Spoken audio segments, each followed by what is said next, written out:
उनके माता पिता उस समय तो वो वाल्मीकि घर में जन्मे थे। नेक्स्ट जीवन उनका ब्राह्मण के घर में हुआ और दोनों का फिर पति पत्नी का संयोग हुआ। परमात्मा निसंतान थे, वो उनको संतान नहीं थी। परमेश्वर उनको 2.5-3 वर्ष के बच्चे के रूप में मिले, लेकिन वो उनको घर ले आए। सब जगह आसपास सबको बताया किसी का बालक हो, किसी का बालक हो। राज दरबार में भी उसको दिखाया कि ये बच्चा हमें यहाँ मिला, कोई माता पिता बताता नहीं है। तो राजा ने भी कहा कि तुम रख लो अपने पास, कोई कभी आएगा किसी का होगा तो दे देंगे। तो परमात्मा उनके घर रहे, 6 महीने तक उनके पास रहे और परमात्मा उनको कहा करते बैठ के आसन पे कि आओ बच्चों, मेरे से नाम लो, दीक्षा लो, भजन करो, ये 2 दिन का जीवन है। तो वो माता पिता उसने धमकाते, तू हमारा दादा पाक गया हैं, हमने बच्चे बोलता है। एक आधी बार उनको खुरका धमका दिया। जब देखा कि ये नहीं मान रहे हैं, अंतर ध्यान हो गए।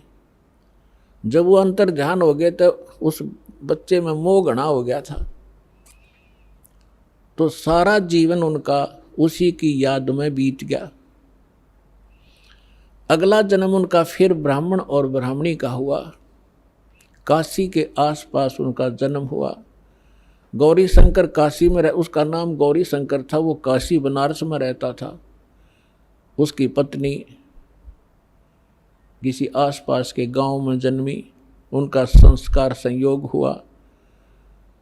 तो काशी के अंदर गौरी शंकर, वही सुदर्शन जी के पिताजी गौरी शंकर ब्राह्मण हुए और उनकी माता सरस्वती नाम से गौरी शंकर के साथ पत्नी रूप में रही।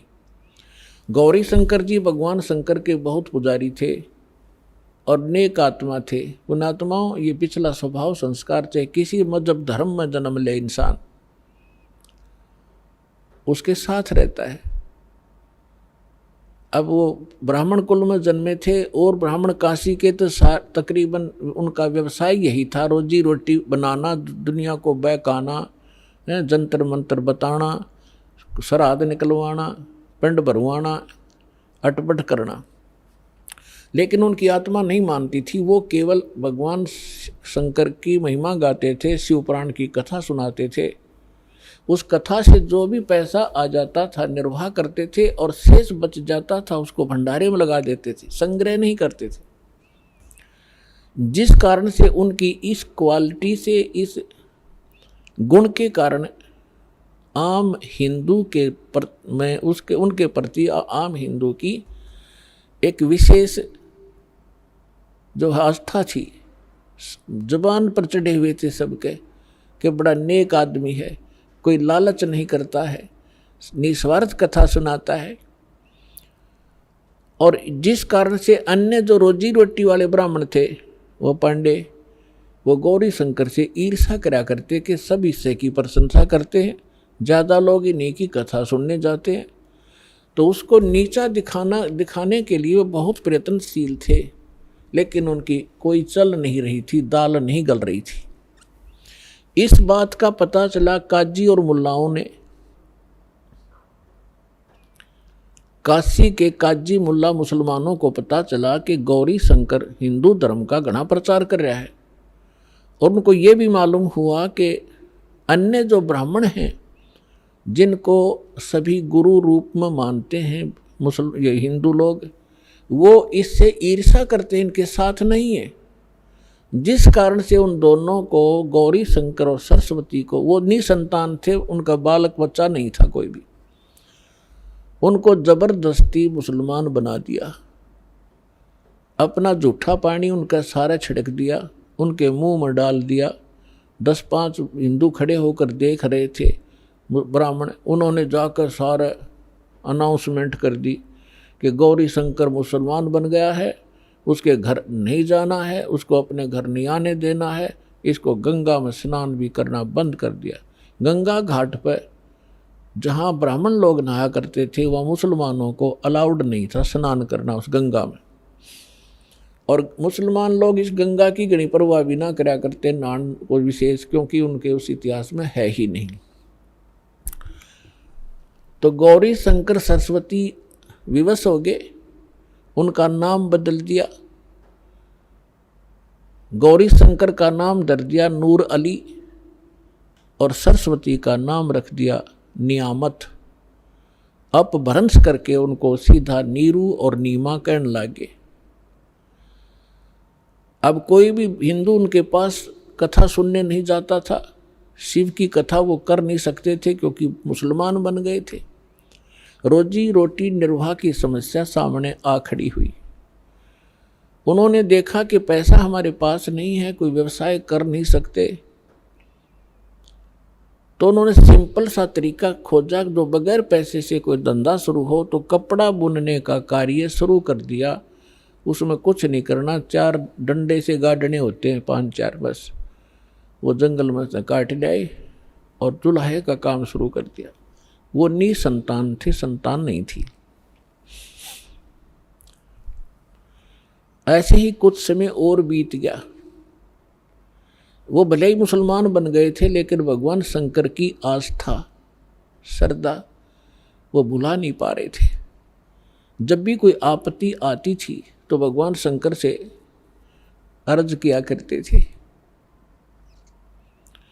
अब गंगा घाट पर स्नान करना बंद करवा दिया।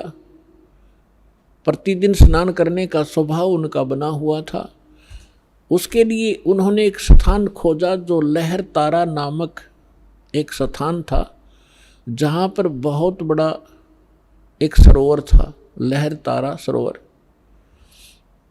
और उसके अंदर गंगा का ही जल वर्षा के समय में लहरों के द्वारा गऊ घाट के ऊपर से जहाँ पशु जल पिया करते थे वो किनारा कट जाता था। और गंगा पहले बहुत फुल समय पर चला करती थी वर्षा घनी होने पर, 4 मास तक चौमासे में। तो उस गऊ घाट के ऊपर से पानी और फ्लो होकर लहरों के द्वारा उछल उछल के और एक बहुत बड़े सरोवर को भर दिया करता था। वो झील थी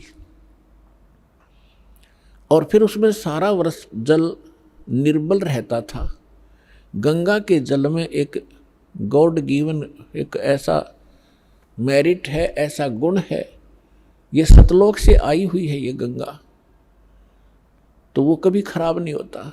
पुण्यात्माओं, जितने भी आज तक सतलोक के गुण गाने वाले राधा स्वामी पंथ से पहले कोई सतलोक जाना नहीं था। और इन्होंने कबीर साहब की वाणी में तो सतलोक सचखंड की पूरी विवरण है ही है, लेकिन कबीर पंथी भी ढंग से नहीं जानते थे। सतलोक वो भी कहते थे, लेकिन सतलोक में कुछ नहीं मानते थे। चेतन ही चेतन है, वहाँ प्रकाश ही प्रकाश है, यही राधा स्वामी वाले कहते थे। और ये धन धन सतगुरु सच्चा सौदा जय गुरुदेव और निरंकारी तो कहते हैं भगवान निराकार है। और किसी हिंदू से पूछ ले, किसी मुसलमान से पूछ ले, किसी इस सिख या ईसाई से पूछ ले, परमात्मा को वो निराकार बताते हैं। अब सच्चाई, जिन महापुरुषों ने भगवान को देखा, फिर इस दास पर रजा हुई। अब वहाँ क्या सारी सृष्टि ऐसी है जैसी यहाँ पर है? ये डुप्लीकेट है और वो ओरिजिनल है। वहाँ पर ये 5 तत्वों से बना हुआ कोई मटेरियल नहीं है, एक तत्व से बना हुआ। जैसे 5 तत्वों से यहाँ ये शरीर बना हुआ है। अब इसमें कोई तत्व दिखाई नहीं देता, ये 5 तत्वों से बना है। मृत्यु के उपरांत इसको जब सभा किया जाएगा, ये अपने अपने तत्वों में बट जाएगा। इसी प्रकार वह एक तत्व से सारी सृष्टि, सभी पदार्थ एक तत्व से, काजू किस्म सेब संतरे ये अनार एक तत्व से, हमारा शरीर एक तत्व से, तो वहाँ केवल एक नूरी तत्व से ही बना हुआ होता है। तो वहाँ ये सुंदर सरोवर जो अमर सरोवर हैं, वहाँ से सतलोक से ये गंगा आई है। परमात्मा ने एक सैंपल भेजा है कि हमारे लोक में ऐसा मटेरियल है, ऐसा पदार्थ है जो कभी खराब नहीं होते और वहाँ तो लोक ही बहुत सुंदर है, वहाँ तो खराब होने का मतलब नहीं। और यहाँ इस गंदे लोक में 10 दिन में पानी में बदबू हो जा, और यहाँ पर गंगा का पानी जल खराब नहीं हो रहा। ये सतलोक से आया हुआ ये मटेरियल है, पदार्थ है। तो ऐसे दूधों की नदियाँ वहाँ सरोवर भरे हैं, दही के सरोवर भरे हैं, वहाँ पर शहद के सरोवर भरे हैं, हर तरह के पदार्थ हैं। और सदाबहार फल हैं, सदाबहार वृक्ष हैं, सदाबहार वहाँ पर ये बेल बूटे हैं, लता हैं। तो पुण्यात्माओं, प्रसंग चल रहा है, वहीं पर आते हैं। तो नीरू नीमा सुबह सुबह उठ करके प्रतिदिन उस लहर तारा नामक तालाब में स्नान करने के लिए जाने लगे। रूटीन बना हुआ था, गर्मी का मौसम था, जैसे ज्येष्ठ सुदी पूर्णमासी गर्मी का मौसम। और उस दिन परमात्मा अपने वचनानुसार, जैसे सुदर्शन जी से कहा था, बेटा तू चिंता ना करे, मुझे टाइम तो कितना लगे तेरे माता पिता को मैं पार करूँगा।